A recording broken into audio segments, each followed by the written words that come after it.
World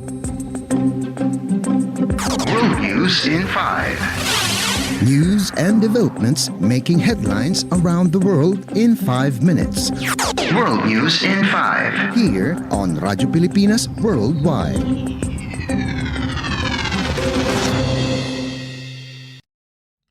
Good day. This is World News in 5 here on Radyo Pilipinas World Service.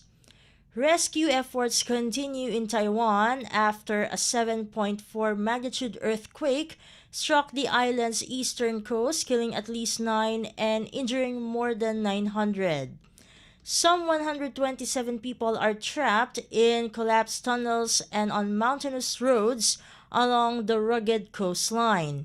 It is noted that the epicenter was 18 kilometers south of Hualien City, but strong tremors were felt all the way in the capital Taipei. This is considered the strongest quake to hit Taiwan in 25 years. Rescue operations to reach 77 people trapped in the Jinwen and Qingshui tunnels along the road in Hualien were continuing into the night. It is unclear how long these people will be trapped and whether or not they have food and water or can communicate with the outside world. World News in 5. Here on Radyo Pilipinas Worldwide. In other news overseas, Israel's military said on Wednesday its airstrike that killed 7 aid workers in Gaza was a grave mistake. Israeli military chief Lieutenant General Herzi Halevi attributed the attack, which killed members of the aid group World Central Kitchen, to a misidentification at night during a war in very complex conditions.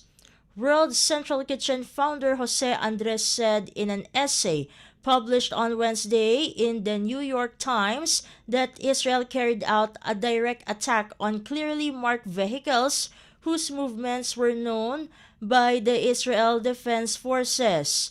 Andres said the attack was the result of a policy that squeezed humanitarian aid to desperate levels, referencing complaints from humanitarian organizations about the difficulty of getting aid into Gaza and into the hands of Palestinians who were desperately in need of help amid the Israel-Hamas war.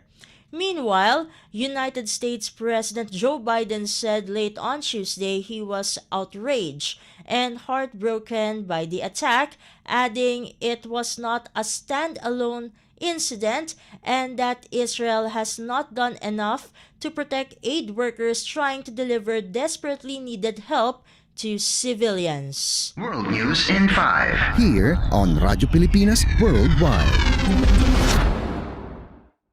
And news from the Philippine Foreign Service Post, the Philippine Embassy in Madrid made consular services more accessible to its clients through the launching of its cashless payment for all consular services, including consular outreach services, starting this Monday, April 1, 2024. In his remarks, Philippine Ambassador to Spain, Felipe J. Luillier, said that the cashless payment is part of the embassy's response to President Ferdinand R. Marcos Jr.'s Bagong Pilipinas campaign, which focuses on an all-inclusive plan for economic and social transformation. To mark the occasion, the ambassador himself assisted during the first consular payment using a credit card. Consul General Mark Francis C. Hamoy, Consul Eric P. Valenzuela, Madrid PE personnel and members of the Filipino community were present during the launching. Cashless payments are made or accepted without the use of hard cash but through the use of credit or debit cards. The embassy also accepts other forms of online payment. World News in 5. Here on Radyo Pilipinas Worldwide. And that concludes today's edition of World News in 5 For Radyo Pilipinas World Service, this has been Steph Vicente. Good day and stay safe, everyone. World News in 5. News and developments making headlines around the world in 5 minutes.